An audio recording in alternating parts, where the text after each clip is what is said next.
Silence is enslaved to introverted cages.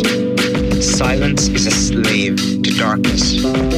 Silence owns no territory, because when you have no voice, you exercise no opinion.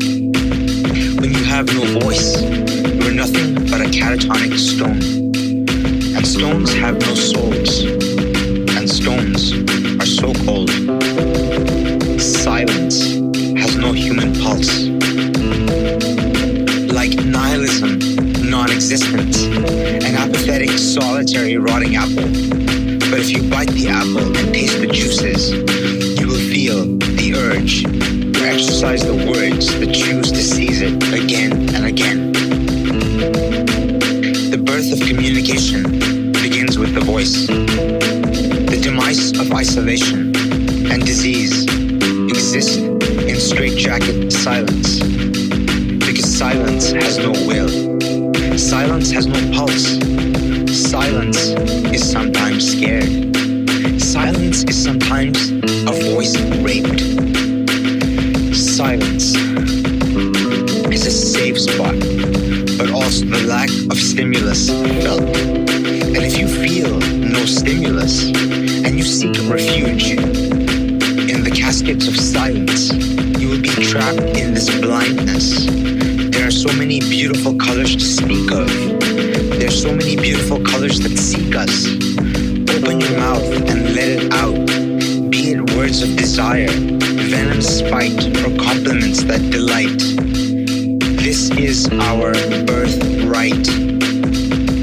To exercise the choice, to communicate the soul's delight through the words that speak in words, or moans and groans that speak through voices of interaction, because that will cause a chain reaction of stimulus, insight, confusion, pain, love, and the manipulation of our emotions. But there will be the birth of one interaction, which in order will pass as energy to another, and we will learn to coexist with each other, not as slaves to silence, isolation, and destruction. We were meant to share this life with one another. Let's pass on the voice to each other. Speak with compassion to another. Cause a buzz around the planet. Let it not be a world of a one-man planet, because it is when outside the cage, silence seeks. Where there's light, there's always sight. Where there's light, there's a voice. And the voice is the right to exercise the choice to open the door. Eyes up from the floor. Let there be light. And as the voice speaks, there is sight. And once again, where there's sight, there's that innate desire to communicate, be it in the form of words, groans, moans, or the raging of being repeatedly death-stoned. Where there's light, there's a voice. And where there's a voice, there are many opinions. And where there are many opinions, one by one, we can. When that voice is exercised, their right to free will and choice is ritualized if practiced. For there must be light, because in dungeons where there's no light, there's a tear screaming, there's a corpse degenerating, there's a body convulsing, there's a catatonic gaze fixation, there's a paraplegic straitjacket, there's a voice that has no color, there's a silence that has no light. So let there be light, the vomit, the babble, introversion. Let's exercise the choice to express that gift of voice. Let's use this gift to communicate. Let's break down the walls that isolate. Let's light a matchstick. Let there be light. Let's speak a word to communicate. Let's exercise our birthright. Let's speak together, whether we are right or the word cease, to dissect an eruption of abstract ideas of a collision. Let's switch on the lights. Let's exercise our birthright. Let's choose words of sophisticated intellect, used with tactful dialect. Let's not slice and dissect. Let's speak up and forget the text messages that isolate. Let's demolish this empire of Facebook emoticons.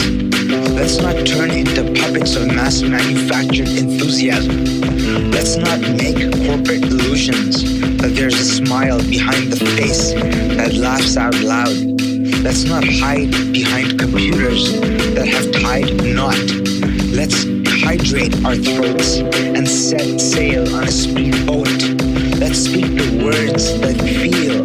Let's get naked and keep it fucking real. Let's express our human abstract, not by replacing the sacred means of communication with postmodern technological innovation. These devices were meant to separate us. Facebook was created by a guy who hated us. Can Hallmark greeting cards really communicate the intricacy of the human soul? I think we all know that they're being sold. I know I'm just one another. I know I'm just one other opinionated soul, searching for something meaningful and whole. All I got is my 2 cents, and my God-given words sent. I'm no one important, just a messenger, a poet. I belong to the Dead Poets Society. I don't use MSN Messenger. I value every human relationship, not to sell the soil of the human soul in Hallmark greeting cards manufactured and sold. I'm 33. What of this life do I really know? All I believe is that Zuckerman can't sell our souls. For in this universe, there's only one creator. For in this universe, there's only one creator. And I know damn straight his name isn't Zuckerman. His name isn't Steve Jobs. I admire great minds of intellect. Someone once told me, the idle mind is the devil's playground. What about the trapped mind of knowledge? Please excuse me. I talk a lot of shit, a lot of brain vomit. I'm just a dead poet, a cynic. I'm trapped in this age of Renaissance revolution. I don't know much, but this I ask of you. Who are these people that control us? Do you really think LOL is always laughed out loud? Do you really think that Facebook helps you coexist in a crowd? These devices were there to tear us apart. These devices were there to isolate us in the dark. Can a Hallmark card convey a million smiles? Can the words on those cards really convey the smile of your heart? Is this mass communication or merely corporate opiate celebration? When we exercise our voice, we exercise our rights to express our voice. Are we a herd of cattle? A byproduct of corporation? Do we not have souls? Or have they been exorcised and sold? My thinking might be age old, so I've been told. Who I am is not important. When we speak our voice, we make our own choices. So let's slip out of the silence and question the tyrants. So let's slip out of the silence and step into where the light is. So let's slip out of the silence and question the tyrants. So let's slip out of the silence and step into where the light is. Let's exercise our birthright and use our voices.